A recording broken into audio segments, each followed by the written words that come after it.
WNBA coach Sandy Brondello reveals what makes Fever star Caitlin Clark really hard to guard.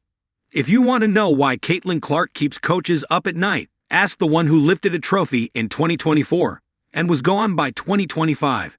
The New York Liberty closed the 2025 regular season at 27-17 and reached the playoffs, only to be bounced in the first round by the Phoenix Mercury. That early exit triggered a swift decision. The front office parted ways with Sandy Brondello, the coach who had guided them to their breakthrough championship just a year prior.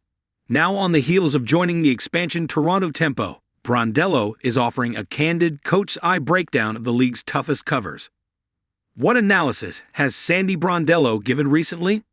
On the latest episode of Bird's Eye View podcast, Sue Bird asked a simple question with complicated answers. Who is the hardest to scout against? Brondello didn't hesitate. She put A'ja Wilson and Clark in a tire of their own as players who warp scouting reports and punish even minor mistakes. I think A'ja is really hard to defend. She needs to crowd around. I think Caitlin Clark is really hard to guard. When she's healthy, just her ability. She gave us a lot of handful this year. She can shoot it from way out. She can pass it. I think she's been a tough one, said Brondello during the podcast. Wilson's case is straightforward. The four-time MVP has been the sports pace car for several seasons, setting the standard at both ends. In the 2024 postseason, she turned Brondello's whiteboard into a stress test. Across a grueling 5-game semifinal, Wilson hovered around 21 points and 10 rebounds a night. But the box score only tells part of it. Every possession against Wilson felt like a decision tree with no perfect branch. Clark challenges in a different key. Where Wilson grinds you down with inevitability, Clark scrambles your circuitry. Brondello has seen her defensive plans undone by Clark's blend of deep-range gravity and instant push tempo. Earlier in the 2025 season, fresh off a left quad issue, Clark exploded against the Liberty, scoring 32 points, 9 assists, and 8 rebounds in barely more than a quarter of court time. Indiana snapped New York's 9-0 start with a 102-88 statement, and every Liberty coverage found a seam that Clark could thread.